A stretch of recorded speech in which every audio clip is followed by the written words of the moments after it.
Radio. It's time for our weekly segment with Grayson Grundhoefer of Sic'Em365.com. Brought to you by Pioneer Steel and Pipe, where customer service is their main focus, and best in metal, steel, and pipe for large or small projects, with 2 locations in Waco and Bryan. Family owned and operated since 1943. Grayson Grundhoefer, Sic'Em365 Radio.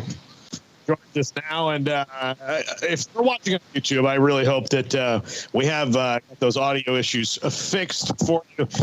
Week 1 in high school football, there's always something. We got some we have new equipment in the studio that has changed everything that we know about what we have. So, but now we know, and I think we've got it fixed. So, Grayson Grundhoefer joins us, Sic'Em365 Radio recruiting analyst. And Grayson, the high school season has begun, and obviously a great time of the year. I saw when you had a note up in the premium section about the 10 most important, 10 list of 2024.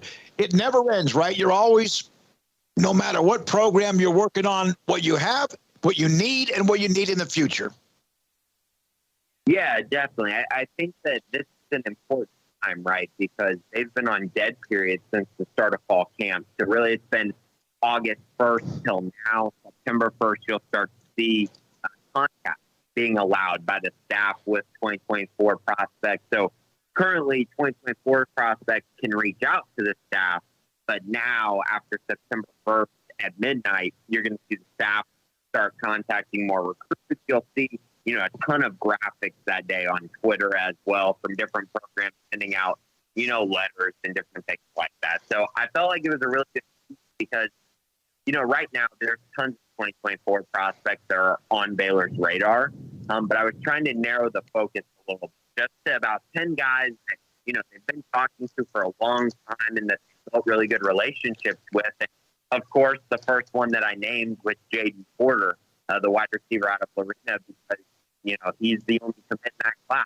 And he's a very important one because, as we've known, this Baylor staff is very focused on when they get a commit, they want to keep that commit throughout. And I think Jaden, being a Central Texas kid, a guy who is a 4-star caliber talent, it's really important. So I listed a few other guys I thought it'd be a fun story, and I think overall it probably gave people a better sense of kind of where things are at right now with Baylor in the 2024 class, as the trajectory for that class is very, very high. Grayson, no, it's, a little bit too early in the sense of guys declaring for the draft, and we don't know how all that will shake out. But looking at that roster, where do you see some of the focus being early on for 2024?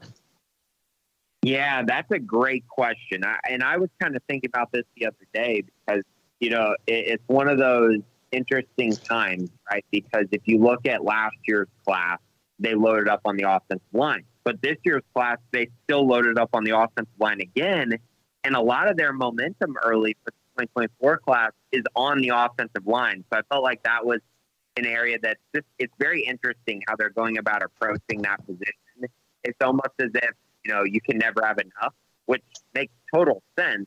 But also it's like, some of these guys are going to want to play, right? So the 2024 class, I think, will be heavy on the offensive line, probably 3 or 4 guys. They're probably going to take their time, though, in that class, trying to make sure they get really high caliber guys on the offensive line.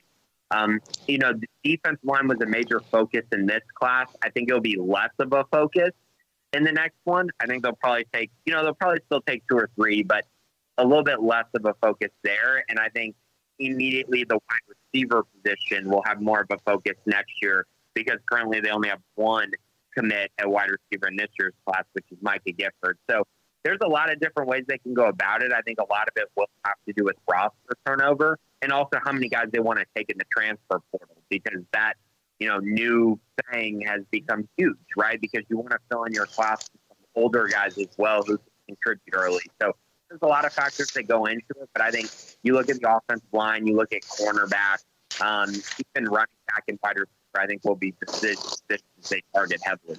So who does Austin Novosad? Drippy Springs plays somebody pretty good, a pretty decent named team, if I remember looking at the schedule last night.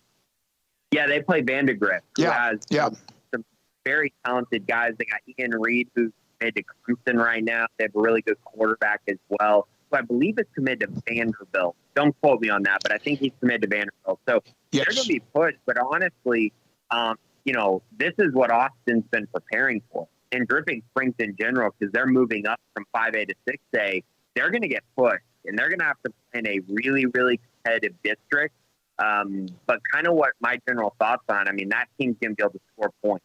With Austin and the weapons that they have, they're going to score a lot of points. They are missing Kyle Koch, who is one of their best receivers who got hurt in the offseason. So when they get him back, they'll be full go.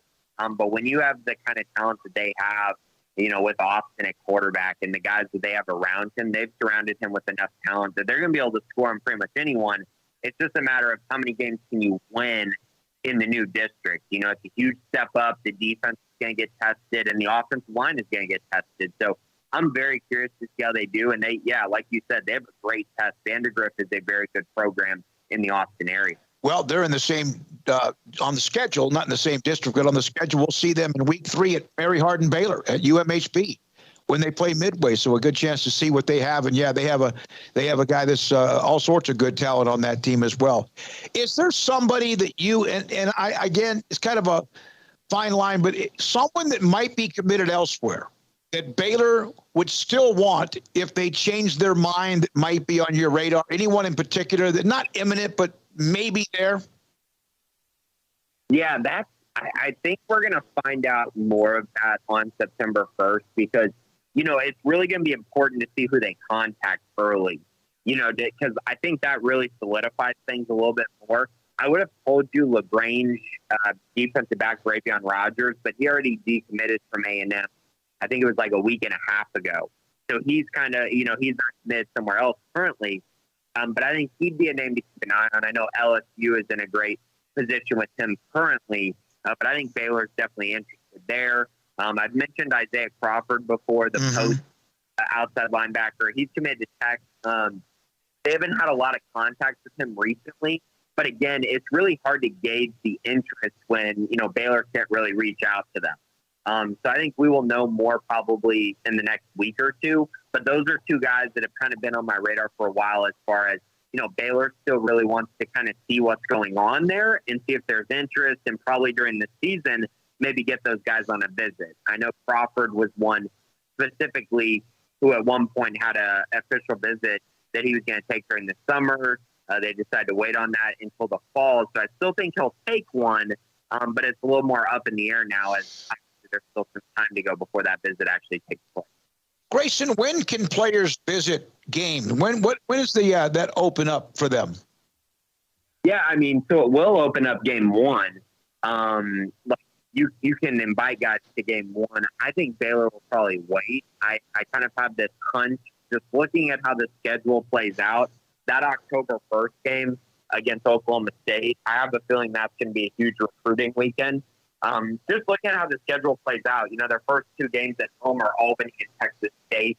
I just kind of get the sense that Baylor's probably going to want to wait until some of their marquee games. And unfortunately, they don't have as many this year. They don't have Oklahoma and Texas on the schedule at home. So you're kind of banking on, that Oklahoma State game. And then, of course, probably the TCU game a little bit later in the year. It's kind of your marquee matchup. You're going to have a lot of potential visitors. But it does open up game 1. You'll probably see commits at the first game. I don't think they're going to have a ton of uncommitted guys at game number 1. We are going to, and we had done this earlier in the summer before Big 12 Media Days, our Big 12 predictions as far as 1 through 10.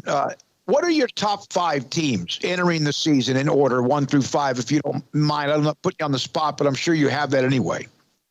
Yeah, I do. So I actually did my predictions past week. I kind of sat down and I went through and kind of figured out how I felt like the season was going to go. And so for me, I think it's going to be Baylor versus Oklahoma in the Big 12 championship. I think both teams are going to go 10-2 this year. And I have Oklahoma State at 9-3. So for me, those are the top 3 teams in the conference. I think it's going to be the same as last year. And if you remember last year, all 3 of those teams had 10 wins. Oklahoma State had 11 wins, but they all 3 got that double-digit point before the postseason. So I think those 3 are still my top 3 in the conference. And then you come down from that, and there's another tier for me of teams. And I think that's where you're going to have Kansas State at 4. I think they're probably the most likely to go 8-4 maybe even challenge for 9-3, but their schedule doesn't really shape out very well. Like, I know there are a lot of people's dark horse, but I don't really love their schedule. The fact that they have to go to Baylor and to Oklahoma makes them a team that I'm not too high on as far as actually winning the conference, even though I do think they'll be really good. And then my fifth team is where things get a little dicey in my eyes, because I think there's going to be a battle there between West Virginia and Texas for that fifth spot. I have both teams going right around that 7-5 mark. But right now, I think I would go with Texas going 7-5 and West Virginia going 6-6. And I think you'll have a couple other teams that hover around 6-6, like Iowa State. I think they'll make a bowl. I think TCU might be close to making a bowl as well as 6-6. But those would be my five. I think my fifth team would probably be Texas at this point, just based on the record. Thank you, Grayson. Appreciate it. High school football has started. Recruiting never ends. Baylor, Albany next week. We'll, of course, have full throttle coverage of that starting on Monday. In fact, a conversation with Baylor head coach Dave Aranda on Monday's show as well.